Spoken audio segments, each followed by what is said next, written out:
Singapore থেকে চিকিৎসা শেষে দেশে ফেরা নুরুল হক নুরুকে স্বাগত জানাতে হযরত শাহজালাল আন্তর্জাতিক বিমানবন্দরে সারা দেশ থেকে আগত গণ অধিকার পরিষদের নেতাকর্মীদের এই ঢল।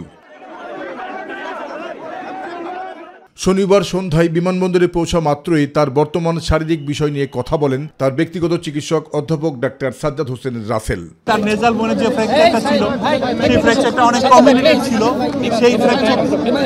সেই ফ্র্যাকচারটার কিছু পার্ট ক্যানেলে যে তার নার্ভকে কম্প্রেস করছিল সেগুলো ভবিষ্যতে কোনো সমস্যা হইতো কিনা সেই দৃষ্টি থেকে আমরা নিয়েছি এবং ওখানে একটা ইভালুয়েশন হয়েছে, ডায়াগনোসিস হয়েছে, ওনারা কনজারভেটিভলি ট্রিটমেন্ট করবে বলছে এবং 4 মাস পরে ওনাকে আবার যেতে বলছে তার নেজাল একটা সার্জারি। টানা 12 দিন সিঙ্গাপুর থেকে চিকিৎসা শেষে বিমানবন্দরে পা রেখেই সাংবাদিকদের সামনে তার উপর হামলা প্রসঙ্গে কথা বলেন গণ অধিকার পরিষদের সভাপতি নুরুল হক নূর।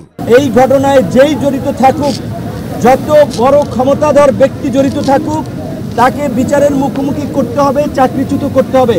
এই ঘটনায় জড়িতদের খুঁজে বের করে তাদের বিচারের আওতায় আনার দাবি জানিয়ে তিনি জানান তার উপর এমন বর্বর হামলা এর আগে কেউ করেনি। শেখ হাসিনার আমরা ফেসিবাদের সময় বলি, এই ফেসিবাদের সময়ও শেখ হাসিনার গদিকে চ্যালেঞ্জ করে আন্দোলন করেছিলাম আমরা।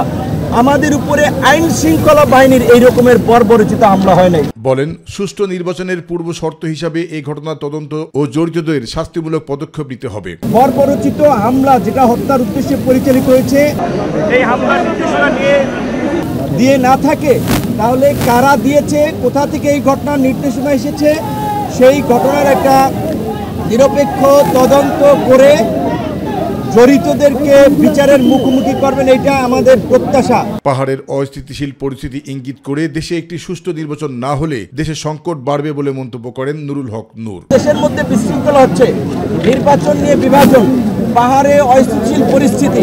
কাজে এখন যদি একটা সুষ্ঠু নির্বাচন, বহুল আকাঙ্ক্ষিত নির্বাচন, সেই নির্বাচন যদি না হয় তাহলে কিন্তু দেশ আবার একটা সংকটে পড়বে। জাহিদ আহমেদ বাবু, মাই টিভি, ঢাকা।